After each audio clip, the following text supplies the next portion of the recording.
Of course, those who are familiar with Tamil, I'll just refer back to our Saint Thiruvalluvar.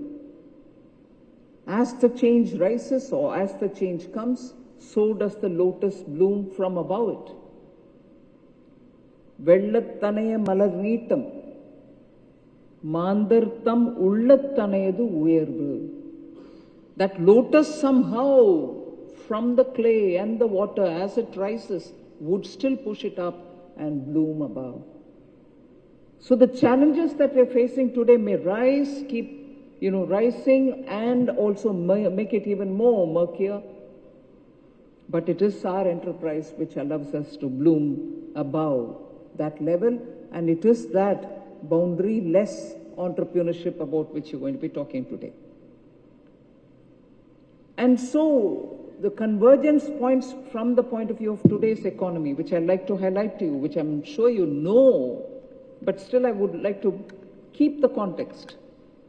India is still the fastest growing major economy despite Hormuz, despite Ukraine, despite Israel, Iran, despite all the tankers not reaching us on time, despite oil and gas related problems, despite fertilizers going up, prices shooting up to the sky. We are still the fastest growing economy purely because of entrepreneurs like you and the citizens of the country. And we are projected to contribute 1/6 of the global growth over the coming years. It need not just be 1/6. And I can't see with the bright entrepreneurs before me, why can't it be 1/4? It's not a question. We can do it. And I think it has to come from you. We have the largest pool of the youngest workforce anywhere in the world.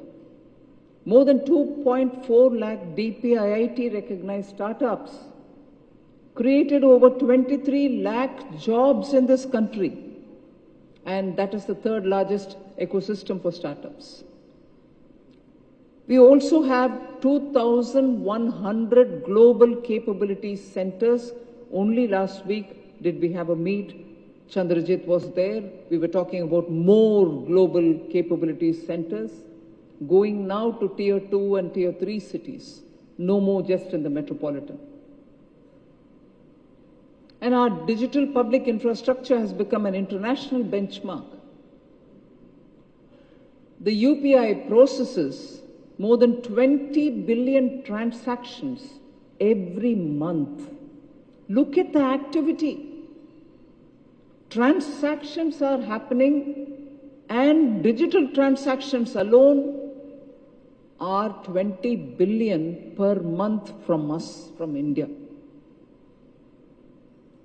So the economic buzz is here.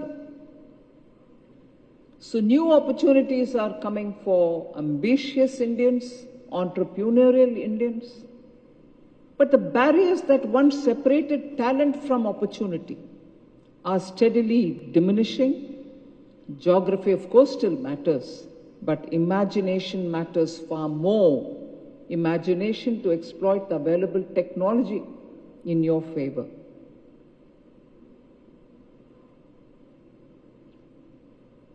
I would like to say something which I'm sure will not receive claps, but that doesn't worry me. But I think it's my duty to say it.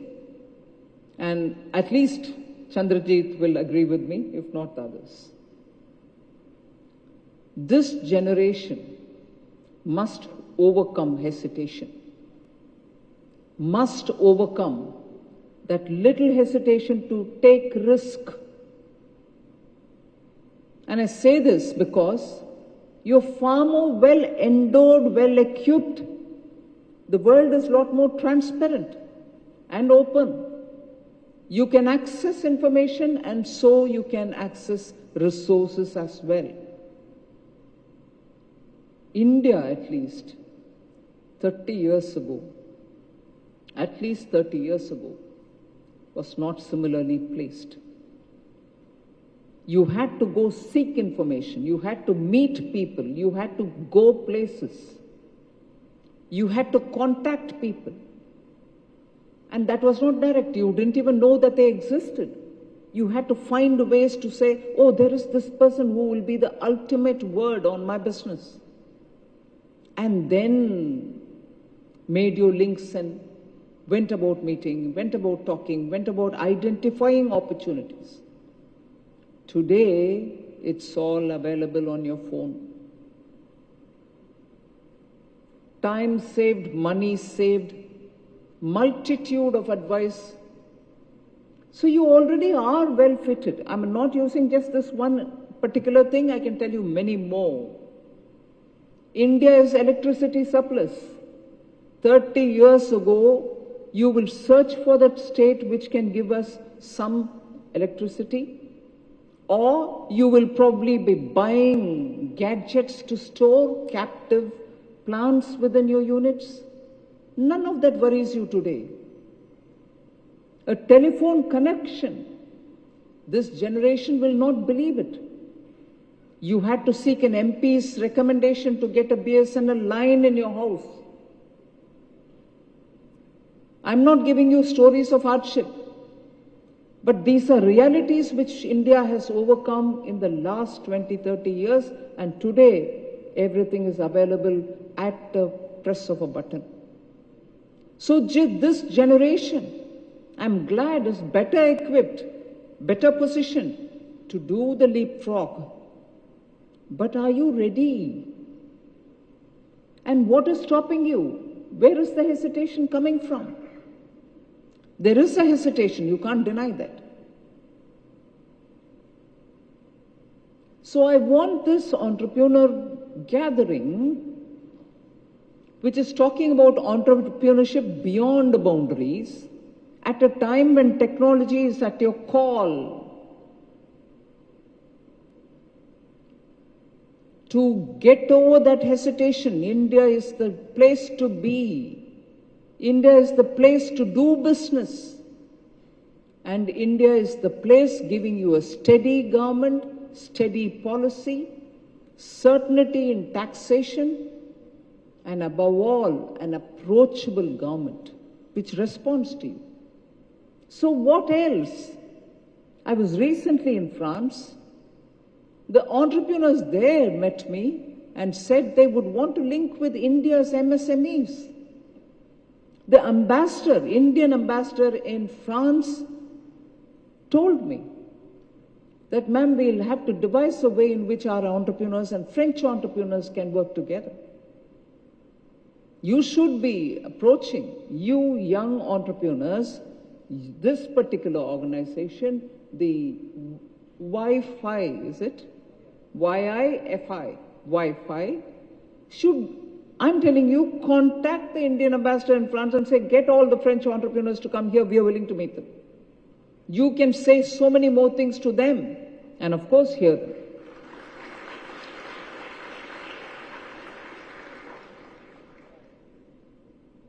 The government can certainly be an enabler.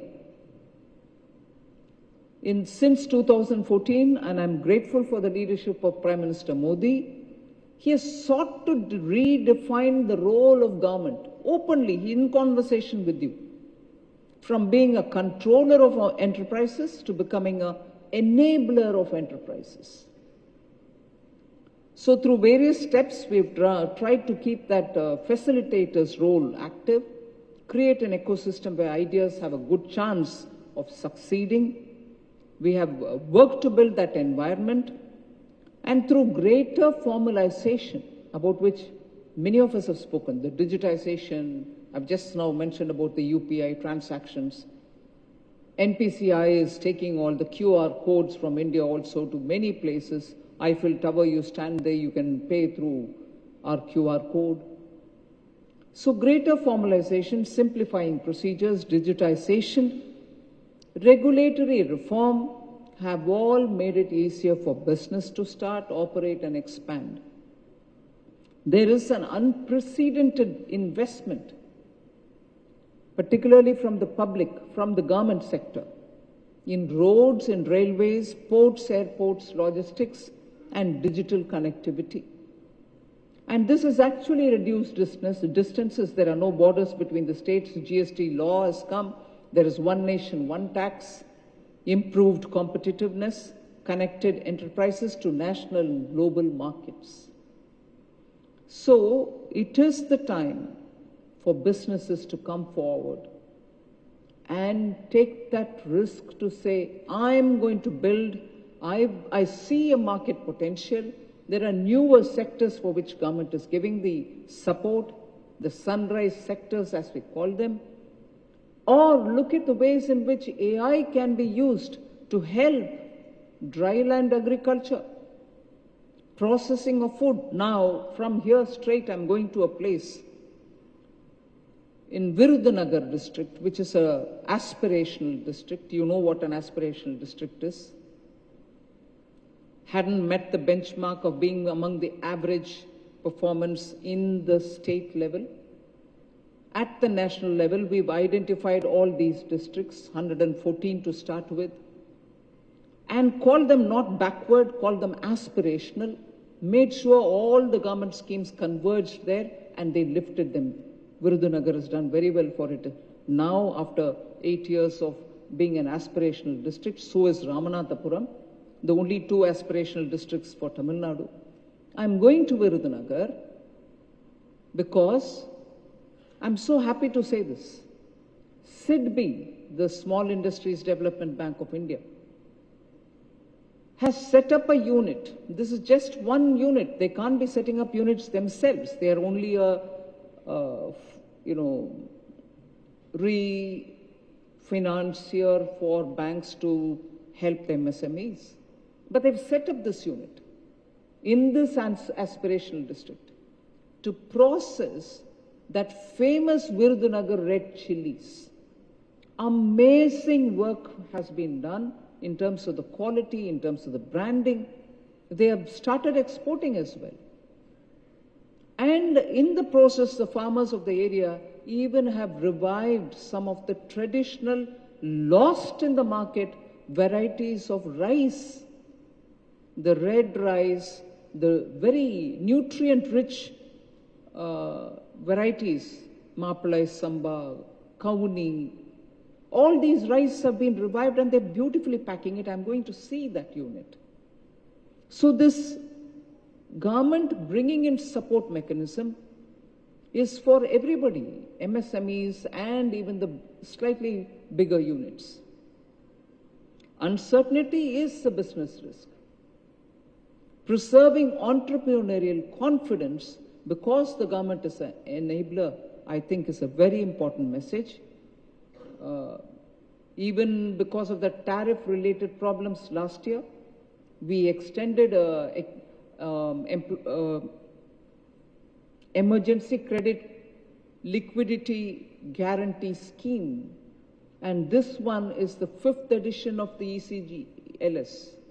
We launched it during COVID, had 2, 3, 4, but the one which is launched now on the, or in the context of the tariffs have also helped the ECGLS, helped the MSMEs.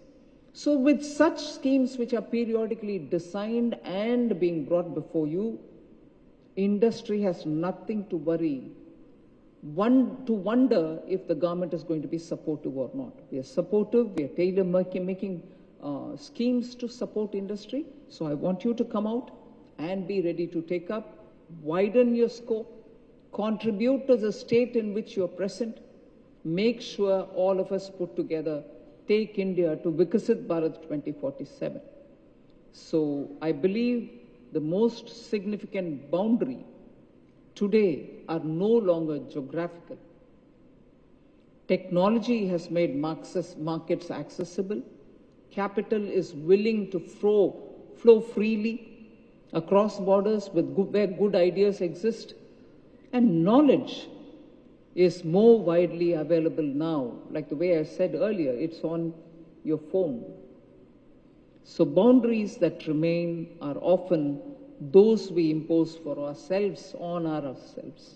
It is our own hesitation which is the boundary. So entrepreneurship beyond boundary is entrepreneurship beyond your own hesitation. Fear of failure is not something which you can justify. Today you can, one, you don't fail. Two, if you fail, you move further. There is opportunity even beyond that. So the temptation to think only in terms of valuation instead of value creation will have to be overcome.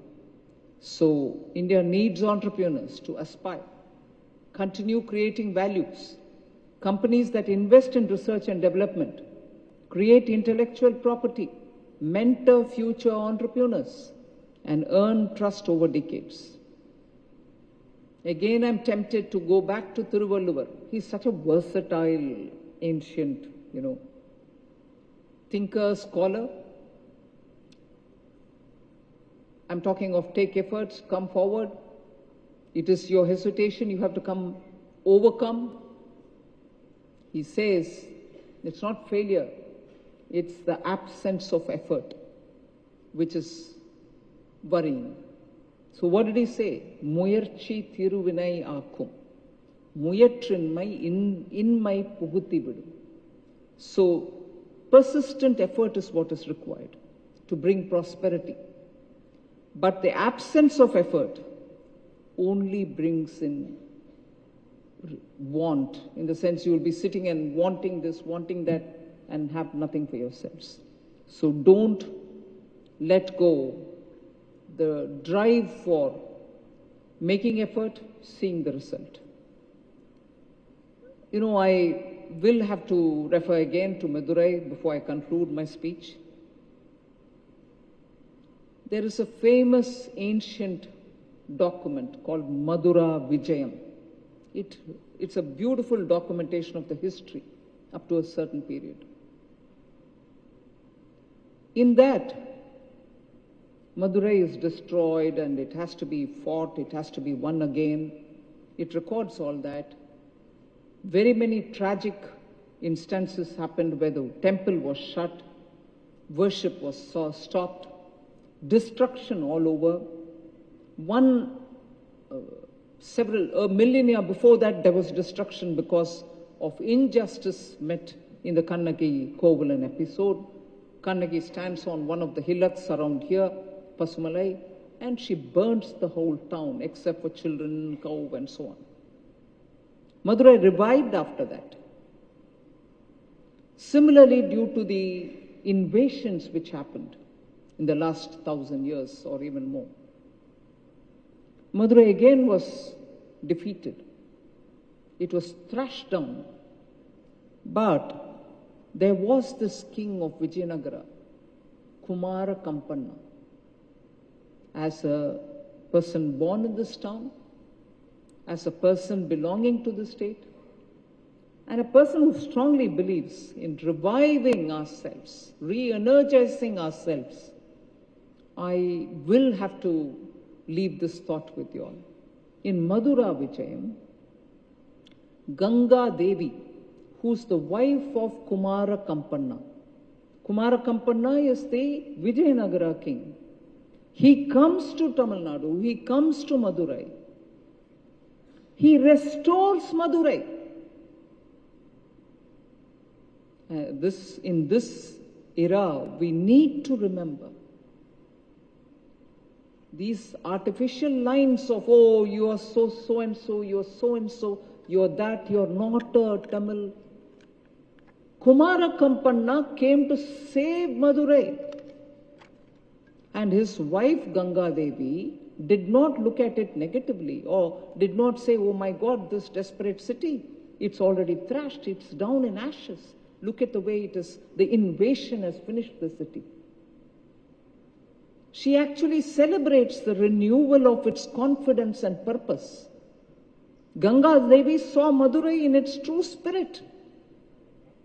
And she says the renewal of its confidence and the purpose for which they have to stand up. She recognizes that.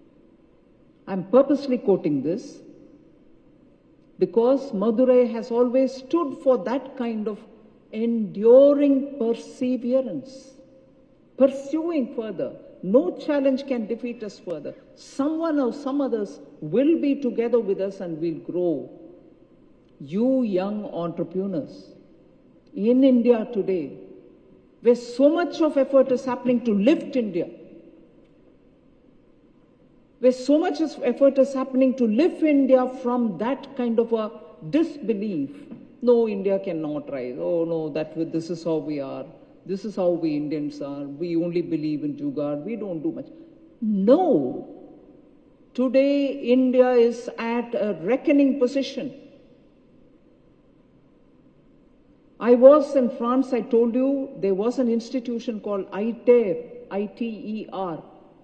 They're doing fantastic research on nuclear fusion, which is a very futuristic thing.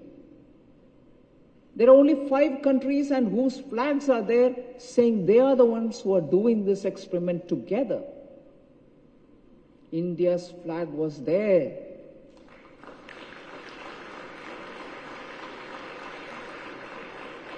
Fusion technology in nuclear world is still very far away.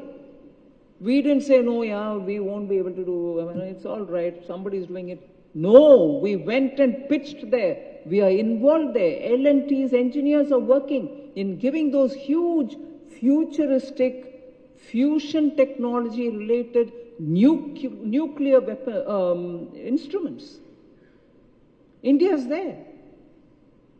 So, India is there in the Arctic research. India sent missions to Antarctica. India went to the moon, the South Polar Moon, where no one has set foot before us. Extraordinary achievements are being made now. Won't you want to be part of it? Won't you want to contribute to it? Won't you want to be seen as that India, which doesn't wait for result of today, but looks at opportunities where we can take this country boldly. So, I don't want to take more of your time.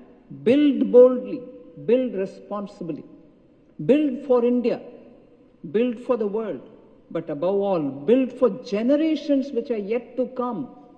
Amidst all the stories that I've told you about the suffering, about the defeat, about the loss, we have revived ourselves each time. And revival is in the hands of the young. Revival is in the hands of those who see those great sacrifices which have been made, and it is for us to take it up and build this country for future generations which are yet to come. So, Varga Bharatam, Varga Tamilagam.